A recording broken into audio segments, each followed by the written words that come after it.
to those cells and release first perforins, little proteins or enzymes. And what they do is what their name implies. They perforate the cell membrane of the host cell that's bearing that antigen, that bacteria or that virus. Okay? Once you put little holes in the membrane, it allows granzymes, another enzyme released by the cytotoxic T cell, to enter into the cell and destroy it. Then the host cell becomes destroyed.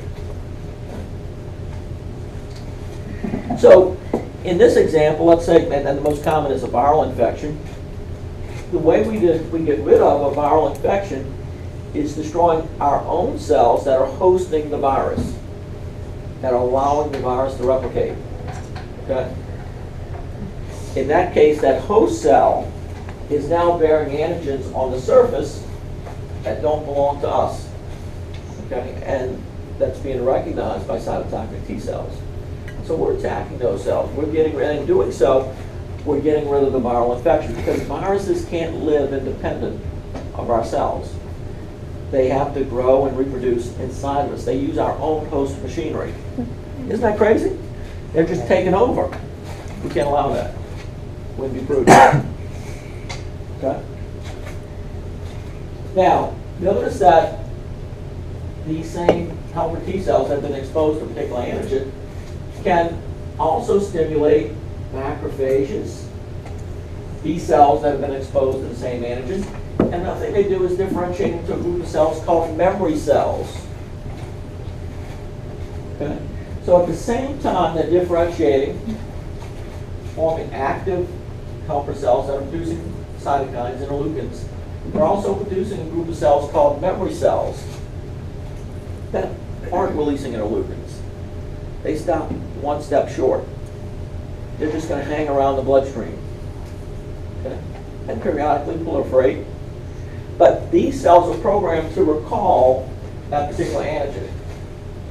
So if it comes around again anytime in the future, these cells are programmed to immediately recognize it, take the next step, and divide into one of these types that release interleukins, so that we can stimulate, provide co-stimulation to these cells and cytotoxic T cells.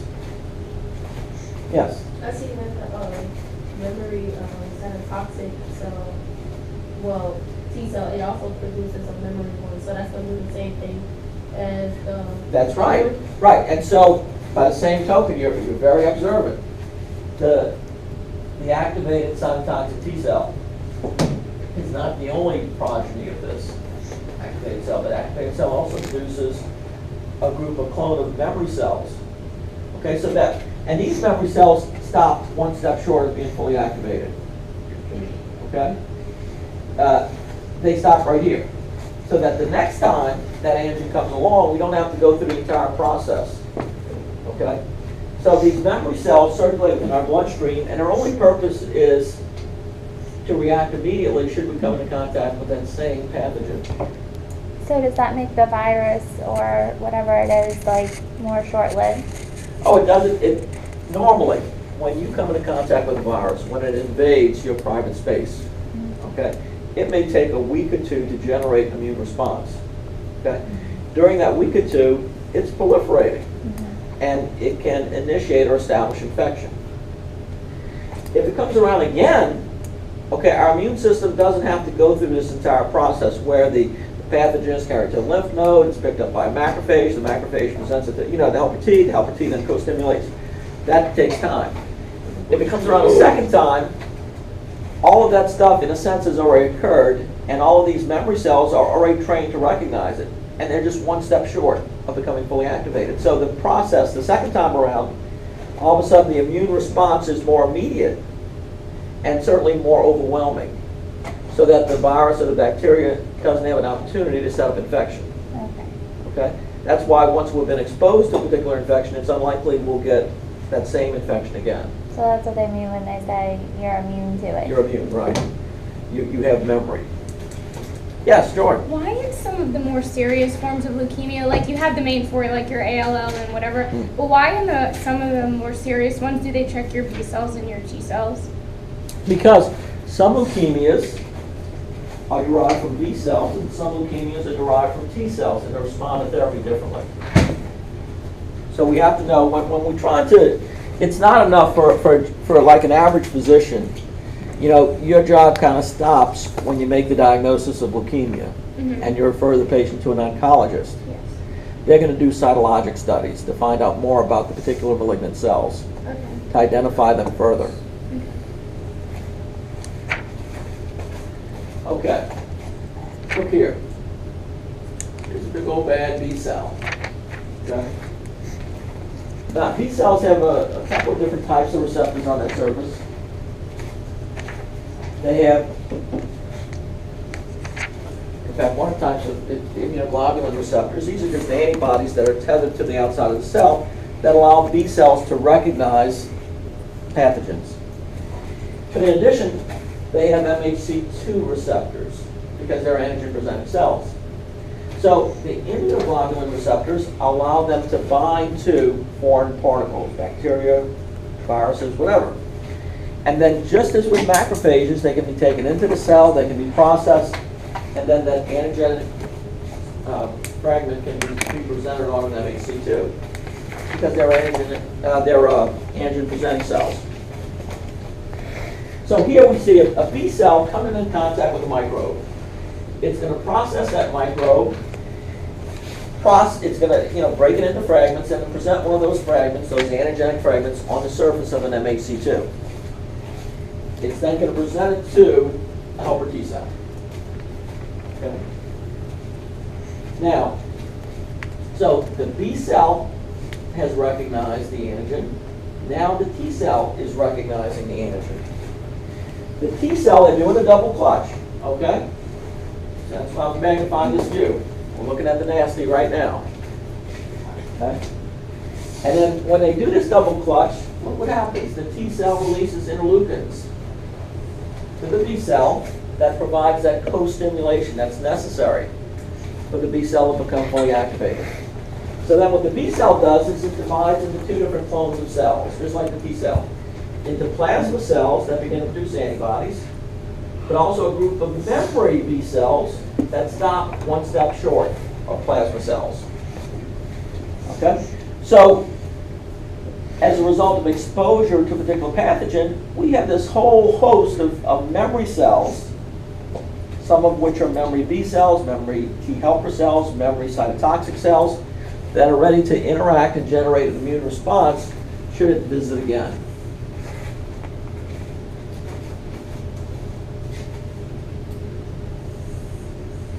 This is what an antibody looks like, a typical antibody. It's got a Y-shaped configuration. Now, some people call this a monomer. Okay? Because although this is the typical antibody, some antibodies consist of 5 monomers, which make up then a pentamer, like that, a little snowflake. And these are linked together by a little, what's called a J chain. So if you only have one of these Y-shaped molecules representing an antibody, it's a monomer, but sometimes these different subtypes of immunoglobulins have a more complex shape. In fact, let's talk about that. There are 5 classes of antibodies. IgG, IgA, IgM, IgE, and IgD. Now, I put them in this order particularly because I remember GAMED, G-A-M-E-D, for the 5 classes of immunoglobulins. IgG looks just like this. Okay? It's a monomer.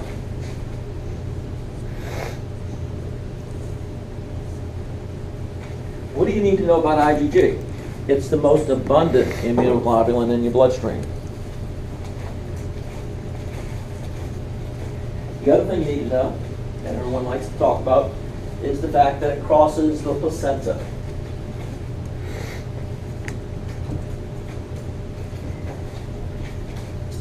You may not know it, but a newborn infant takes about 6 months before their immune system begins to develop. So how are they protected in the interim?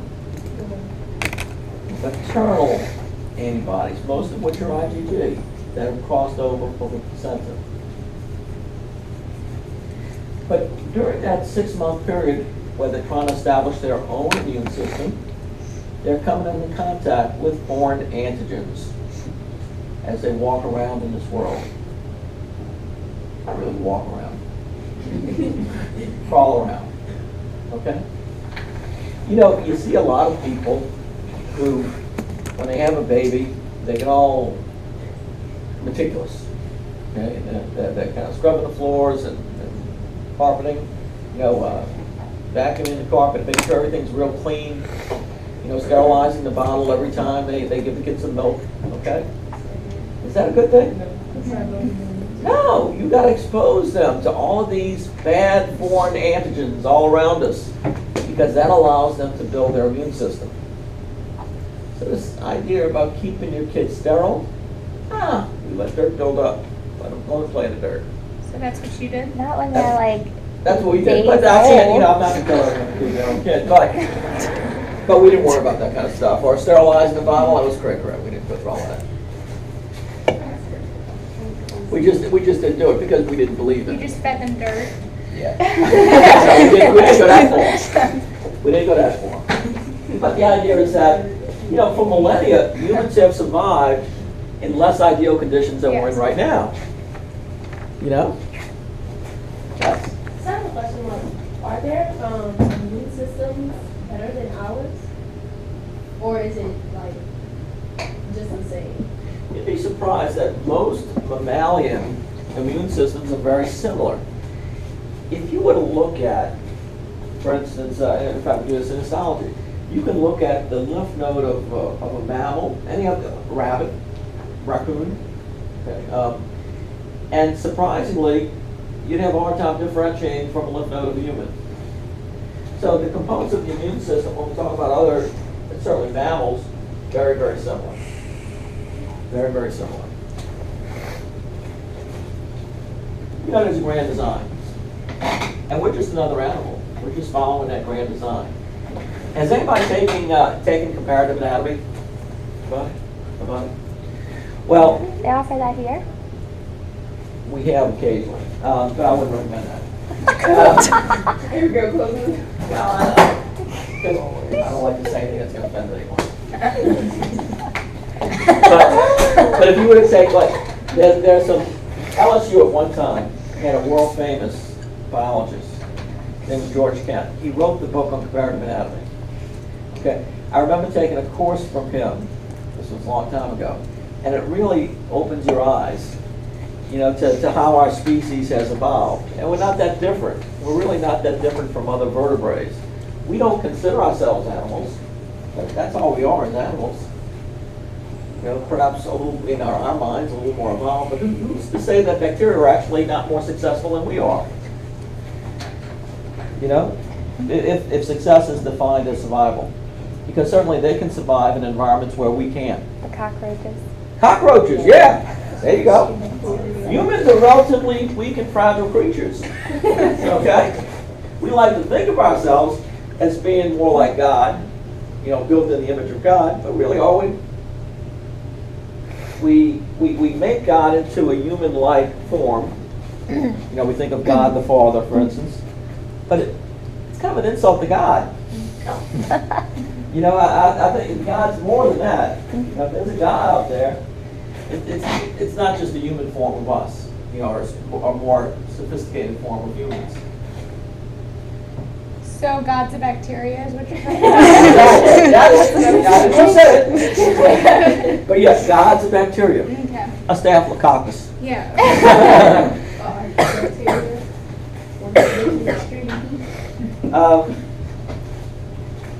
You know, I think it was Jewel who sang a song, and she asked, was it, what if God is just like us? No, it wasn't Just Joel. like I don't think that was It no. wasn't What's that? Joel. I don't think that. What was it? No. What was it? What if God was one of us? How was the song? I'll Google it. It's like, Another one of us. And then she says, just a slug. just a slob. I like slug. Oh, a slog. Oh, I thought it was slug. I like slug better. If I would have wrote the song, it would have been slug. But a slob is good. You know, who likes to think of God as being just like one of us? It says Joan Osborne. Yeah, that's right. No, it used to be the theme song for a show. Yeah, Oh, really? I remember I that. thought that, so that wasn't It's Jewel who wrote that? show. It says Joan Osborne. Okay, well, she did a good job there, whoever it was. And then like a black woman like remixed it. I don't really see color. Wait, hold on. I don't know. To a bounce song. I'm just saying. I was listening to it on the radio. All right. I just have to entertain myself. Okay, so let's look at these immunoglobulins. We said IgG is the most abundant, and we said that it crosses the placenta. That's its claim to fame, those two things. Now, all of these monomers that make up immunoglobulins consist of 4 chains. These are polypeptide chains. 2 of them are big, so we call these 2 heavy chains. 2 of them are a little bit smaller. We call these light chains. So antibodies are formed in general of 2 light chains and 2 heavy chains that are linked together by disulfide bonds. These are right here. Disulfide bonds link the 2 heavy chains as well as the heavy chains to the light chains.